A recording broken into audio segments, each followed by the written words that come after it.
Joining us today from Düzce in Turkey, which is midway between Istanbul and Ankara, is Abdelouhab Adjroum. And before we get to his time in Turkey, I'd like to probe a little bit. He does philosophy. He works in some very, very different fields. He's worked across borders. He talks across linguistic barriers. So that's what we want to be talking to him about today. Wahab, welcome to the podcast. Thank you. Thank you for having me. So let me just start by going to something that's a little bit unusual. You're interested in philosophy and you wind up in Doha, Qatar. So, what gets you there and why are you studying philosophy? Well, thank you for having me again. The truth of the matter is going to Doha was mere coincidence. I was not, it was 2016. I was not asking myself, should I go to Doha or not? Coming from Algeria, where we study philosophy from high school, comparing going to Qatar, it wasn't something in my radar, let's say that. But 2016, the last 4 or 5 years, Algeria was a bit struggling, and I was looking to move from Algeria more than moving to Qatar. So one friend of mine suggested a fully scholarship in philosophy in Qatar. It was why not? It's an opportunity to leave Algeria, so I took it. I was surprised later that I knew that Qatar has very strong educational system, and Doha Institute for Graduate Study was a big project in Qatar. So I was surprised with the university, the department. After I found the department was led by Mr. Mohammed Misbahi, the famous Moroccan philosopher who worked in Ibn Rushd, and other of his colleagues, Abdelaziz Labib, Elizabeth Kassab, and the Iranian teacher of philosophy, Hussein Dabbagh, and quite other philosopher. So moving to Qatar was mere coincidence, but it worked on my favor very fast. Now, there's something interesting about the names you've rattled off already, both the people that you studied with, but also Ibn Rushd, the topic of one of your main professor's studies. That sounds kind of global, or at least Middle Eastern and Western. So tell us a little bit about how philosophy is understood at the Doha Institute. Well, so basically, I would say Doha Institute, in terms of its educational philosophy, is built around the American system. Back in Algeria, we have the French system in general. Doha has advanced and took the American system, which is built around what professors wants to study. So, for example, if you have professor who wants to work on let's say Arabic philosophy, he will open an Arabic philosophy department and then hire professors with him or students with him and so forth. So when I reached there, it was basically an interdisciplinary approach that we studied mainly Arabic philosophy or Greek philosophy also. So this was the two traditional philosophy, and we focused a lot on postmodernity thoughts. So we worked on Frankfurt School, Horkheimer, Adorno. We also had a lot of work between literature, sociology, anthropology in this. So we were required to go beyond philosophy and studied in other departments, part of the curriculum itself. So in general, that's how philosophy was. Some classic philosophy and some of modern thoughts. Okay, is it a problem at all? So you're moving across disciplines, you're drawing from some social science disciplines, some of the humanities, but you're also, you mentioned Frankfurt School, you mentioned postmodernism, Ibn Rushd is medieval Arabic, you're studying most Arabic philosopher, you have a Moroccan, an Iranian. Is it a problem? And these philosophers sometimes make their contributions by talking to each other or addressing each other or engaging each other. But you really are reaching globally. Is that intellectually how does that work? It was quite an interesting for me in the beginning, to be honest, because What Algeria gave me was, in Algeria, we were, to some extent, we were introduced to the main texts. So, for example, start in high school, if there is a topic about Kant, you read Kant himself. If there is a Descartes, you read Descartes himself. So we don't go to secondary books, or so that was the Algerian system. A bit tough, but it teaches you to go to the main source. When I moved to Qatar, and what Qatar brought is, you cannot understand philosophy through a text or two, or you need to actually talk to each other. You need to debate them. You need to put Plato in the middle and then put Nietzsche in front of him and make sure that whatever you understood from Plato is right. That's number one. And number two, whatever you are trying to reproduce is interesting for the modern life. So this interdisciplinary wasn't only also from where we were studying, but it was also from my colleagues. You know, we were in my class, we were over 100 students, all from all over the world, mainly from Arabic countries, which creates the same concept of we were spending over 6, 7, 8 hours per day debating after school, of course. So in Qatar, you study from 3 to 9 p.m. The morning, usually nobody works due to the heat, the temperature. It's a bit high. So 11, let's say 11, 12 at night, we sit and we talk, we debate 6, 7 hours with the same concept of different people from different places on the globe. Everybody coming with their different background, experiences, understanding, most importantly. And all these discussions is challenged. So whatever you thought that, let's say, this philosopher said, or whatever you thought your culture said, or whatever you thought your frame of work is being challenged on daily basis, intellectually, for that matter. So people are coming from all over the world. Well, you're coming from Algeria, and you already described it as a French system, which is going to be confusing to some people. What is the relationship between the educational system of Algeria and France? How do you describe it as a French rather than an Arab system? Well, I wouldn't describe it as French system, but I would say it was built on the French, yeah, on the French values of education.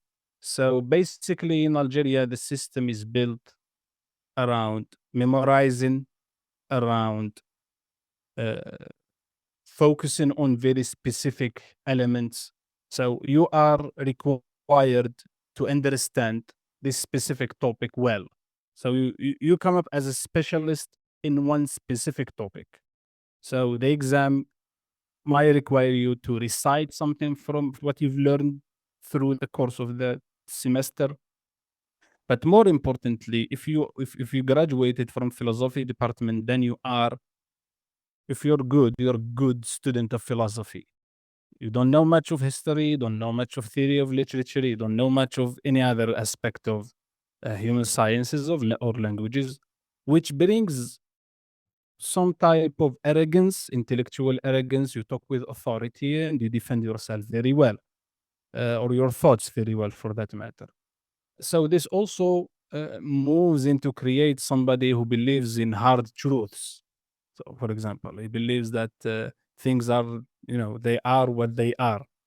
The American system, what I call it, the American system, or what we call it here, the American system, what I took in Qatar, something quite different and strongly challenging.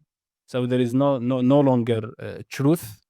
There is multiple truths, multiple system, and when you understand that an opinion of a historian is as valuable as a concept that a philosopher came up with, which is something is sin to say, by the way, in Algeria, you became more humble and more understanding and given a chance to. So, for example, you start giving a chance to everyday life to teaches you things instead of only what is in the books. So what is the language of instruction in Algeria for this material? social sciences and humanities, we usually study only in Arabic. Of course, since we usually take French from early age, we do read the books in French. But I would say, the last 20 years, French is in decline as a language. Few people are producing knowledge in French in Algeria. I see. And then when you get to Doha, Doha, we were both Arabic and English. So some of my teachers were teaching in English. Many of them, they were in Arabic. So it was bilingual. okay. So at this point, though, you're a little bit trilingual, at least in what you read. You've got to read English, you've got to read Arabic, you've got to read French. You've got to debate now in both English and Arabic. What's it like moving among languages? Well, I was quite fortunate. My mom is Amazigh, which are the indigenous people of North Africa. So my mom has her own language, and my father was Arab. And they both spoke French. So I grew up in a household where talking different languages was part of the daily. Although there was this trick that I remember when my mom got visitor from her side, they used to speak this Tamazight, the African dialect or the African language. We were children, we didn't understand it much. So it has this uh, trying to hide things as we took it when we were children. So in Algeria, or I would say that moving between languages was something easy, was something not required, but was something expected. English, there, was a bit unique because up to the last 10 years, I would say, English was still very, very limited in Algeria. So I was lucky to study with a teacher in middle school, 4 years, who taught me English, and I was reading with it and writing some with it. But it wasn't something I didn't find it hard or unique or bizarre for that matter. You're describing something that, for at least for most Americans, would be unusual. We live in a society that is really dominated by English, and plenty of people study foreign languages, and plenty of people, master foreign languages. But the number of people who really move easily among languages, especially at an educated level, who have to discuss or debate in different languages, that's very rare. And you're describing something that just comes naturally to you. What about other people, your classmates, for instance, at the Doha Institute? You say they're coming from all over. Is it an issue for any of them to move among languages? To be precise, I don't know, because I would say it this way. A lot of the people who were there, or the Arabic friends, we call them Arabic, although they were from all over the world, but because they came from a background that is Arabic culture, heavily influenced by Arabic culture. Many of them, they were colonized, so they had this colonizer language with them as part of what they mastered. For my personal experience, I would go back to, I would say that speaking or thinking in Arabic, and I did notice differences between thinking in Arabic or using Arabic versus English. For example, in describing things in my life. So, for example, when I want to write something very heavy intellectually, I would write in Arabic. English was more into when I talk about my feelings, because it was more tolerating comparing to Arabic. Arabic is very harsh. It's poetic, and it's also metaphorical. But I always felt that the choice of words that I use are somehow bleeds me. And it's famous, by the way. This is a famous saying by Moroccan writer, that the language, or the choice of words that might bleed you. Arabic felt that to me. So for example, I noticed this one later in life, that I write more in Arabic when I'm thinking, and more in English when I'm feeling. I would say something similar, because in our debates, most of our debates were in Arabic, which is a very strong language, and it has, comparing to English, it has this emotional driven, aspect to it. So if you talk to Arabic on the linguistic level, without anything, you're trying to convince somebody with your idea. You're not describing your idea. You're more of describing it in a way that makes it very hard for him not to believe it. So there is this aspect to it. Yeah. So I believe this is what I saw. Couple of differences between the languages.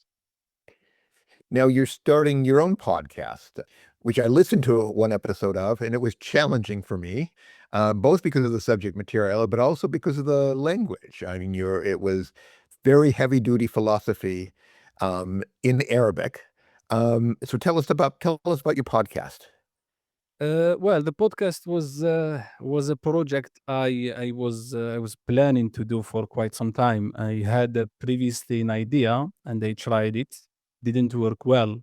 So I was going after regular people, which I'm one of them. Some normal people from the street, and then interview them and for long format. And I had the idea or that even if you find anybody in the street and you offer him a setting, everybody has something to say, something valuable, something people can connect to. So I wanted to test this concept, and I recorded over 6 or 7 episodes with people I know, and it turned out well. However, I learned quickly that if the host is not famous and the guest is not famous, then the market doesn't care much. So you need at least one of them to be famous. So I decided to postpone this idea for a while and go back to what market is requiring by trying to build the podcast and build the fame enough to do what I want.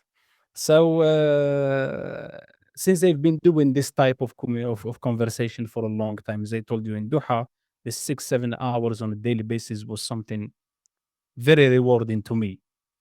To be honest, I miss it sometime to spend 5, 6, 7 hours talking about philosophy in a way that is very joyful, I would say.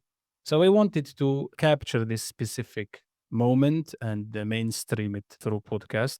So I came up with Sudfa, and Sudfa comes from a very beautiful concept by Ibn Arabi, one of my favorite philosophers, the Sufis, Ibn Arabi, where he described the moment of blackness, of darkness, that is so dark, so the light comes from it. So it is this space of contradictory and where most things or most people cannot stand or withhold sudfa, which represents something I have, which is living between contradictory and always knowing it not to and not knowing, and being sure but not sure. So I decided to navigate this route and inviting philosophers and thinkers and artists and people I believe they have unique perspectives on life, and that's how Sudfa came. Okay, what you're describing, I know the word "sutfa" basically from how it's used colloquially now, which is like by accident, by coincidence, or something like that. So tell us a little bit more about Ibn Arabi's notion, because you're giving something that is very, very everyday, very pedestrian, a very weighty meaning. Mm. Well, Ibn Arabi is is a unique character in the Arabic culture and in the history of philosophy. So he represents to me what I would say is the spaces or the space where most thinkers or philosophers avoid, that the challenge is spaces where it's very hard to navigate because it's not harmful, but it's something very scary. So Ibn Arabi came into the culture that was against philosophy, I would say, and he chooses to talk or use the language of religion, but for reasons they were not the official narrative. So he was using the same language. So he's one of them. He's one of us when we think like them. But he was always end up with something far from what you think. So Ibn Arabi has this philosophy that is very open. He was welcoming everybody because he didn't believe in something. I would say something unique, not unique, but he didn't believe in sharp definitions. Everything flow and everything is everything. He has this the concept of unity, which, as in my podcast, Dr. Mohammed Shawq Zin, who worked a lot in Ibn Arabi, explained how postmodernism is very, very, very familiar to Ibn Arabi's thoughts, to the point that a German writer made huge comparison between Derrida and Ibn Arabi. I would summarize Ibn Arabi as postmodernism in Middle Ages. Okay, anticipatory postmodernism, I guess. Yes, Ah, postmodernism without the modernism, without having to go through all of the modern era. That's a very interesting way to understand him. I have to go back to some of my own schooling to try and remember some of these ideas, but it does make some sense. Let me turn now a little bit to the present. So you're talking to us from Turkey, the country of Turkey. We've been talking about philosophy. We've been talking about language. We've been talking about sort of moving among fields. Right now, you're working in private sector company with military applications, as I understand it. Tell us a little bit about how you get there and if there's any relationship between anything that you're doing now and the sorts of things that you've studied. on a daily basis, I would say there is not much relation between what I'm doing now versus what I studied. I'm currently working in a factory that manufacture composite material for various sectors, sometimes automotive sector, marine sector, aerospace sector. Whatever the customer is asking for, we are delivering. So it is completely far from what I studied. However, I came to this because of a shift happened to me through Doha, and after that, Istanbul, Turkey, when I came, which I wrote about it in an essay applying for PhDs in the US. And I wrote an essay about Ibn Bajjah, the Andalusian philosopher. It was about the disposition of the philosopher in 12th century Islamic State. Somehow it actually represents my journey. So Ibn Bajjah, if I summarize it, moved from Plato, political, responsible philosopher in the Philosopher King, and from Al-Farabi, socially responsible philosopher physician. And he believed that philosophers should first take care of their intellectual happiness. It doesn't matter if you are right, if you're not happy, if you're alone, if you are kicked from your city or from your community, it doesn't matter the truth to him, which is something I resonate with. I heavily resonate with that. I need to put my my priority straight, I would say. So because of this shift, I decided to take hiatus from philosophy as academia and go to the private sector and build my own bubble, I would say. I still heavily invested in philosophy, as you know, and I'm writing. I wrote in the last 4 years dozens of articles, and they published many of them. But I chose to explore the idea of intellectual happiness before social or political responsibilities. Let me go back a second to your podcast. What you're talking about with your original idea for the podcast is a little bit similar to what I'm trying to do here. People have interesting things to say, no matter who they are, but I'm trying to go to people who are interesting, different, but also somehow cross borders in some way so that they can reflect upon the kind of divisions that sometimes prevent misunderstanding. And it's also based on a confidence that there is an audience for people like that. People want to know about each other. There's a tremendous curiosity. Do you intend in your podcast to go back to that earlier model once you line up a loyal listenership? I would do that. I would definitely do that. I do believe there is an audience for it. However, I'm also this is part of the benefit of working in private sector. The market has the last say. So it doesn't matter how great ideas you do have. If the market is not ready for it, or you don't have the enough tools to actually break through, then it won't succeed. It's a very basic math. Market entry is heavy, so I would definitely go back for it, but maybe in a different way because I'm also, yani, what made me change my mind through it is understanding, and I'm very familiar with the American culture, understanding the art of forms. So, for example, what made work in stand-up comedy as a storytelling, it doesn't work in stand-up comedy as a roasting.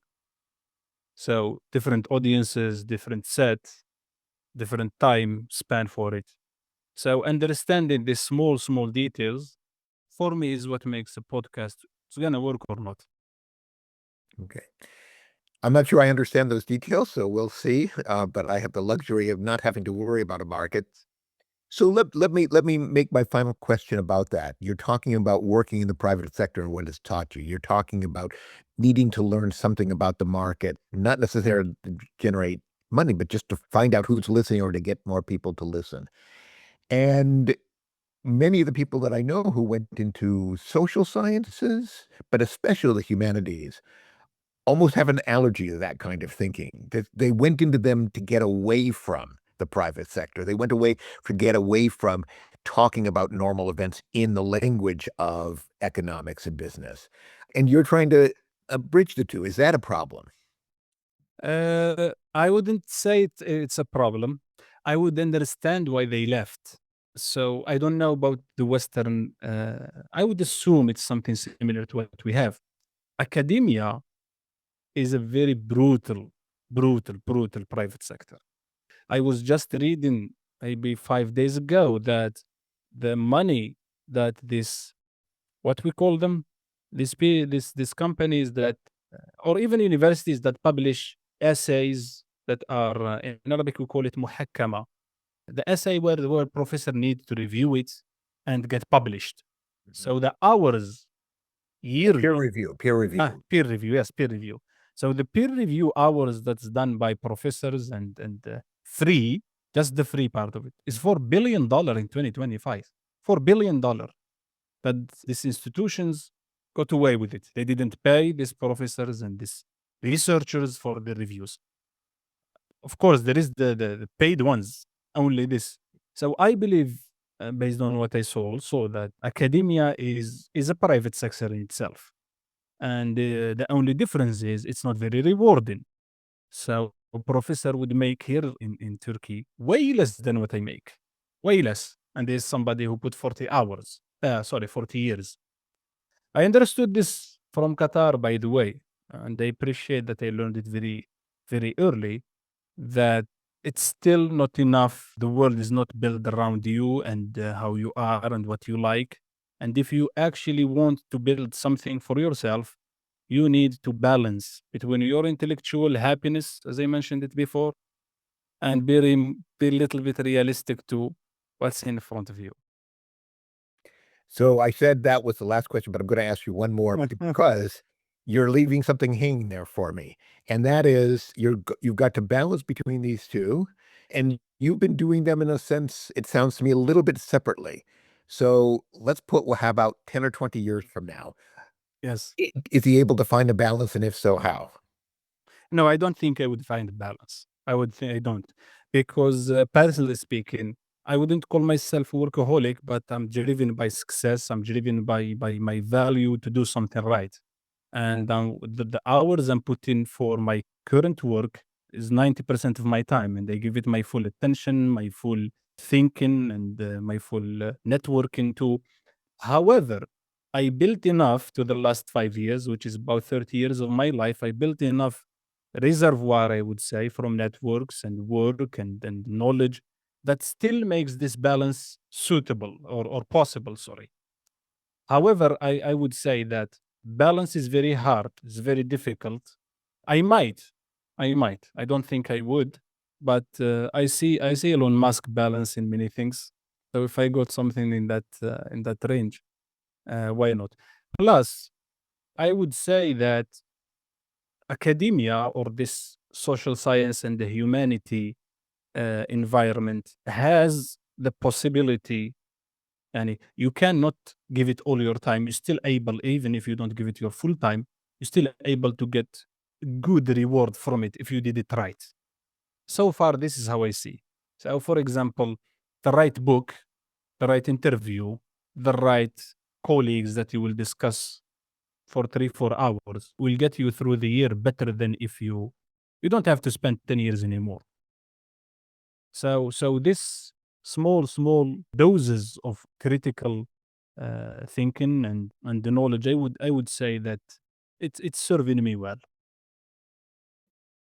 Okay. All right. Thank you. Thank you very much. I appreciate it. Okay. Okay. All right. Well, thank you very much, Wahab. Fascinating conversation. And you're making me think about market in ways that I haven't been before. So I don't know if the thinking will be successful, but thanks very much for joining us. Thank you. Thank you for having me, and I appreciate the opportunity. Okay. All right. All right. Very good talking to you. Thanks for Thank joining. you very much. Thank you.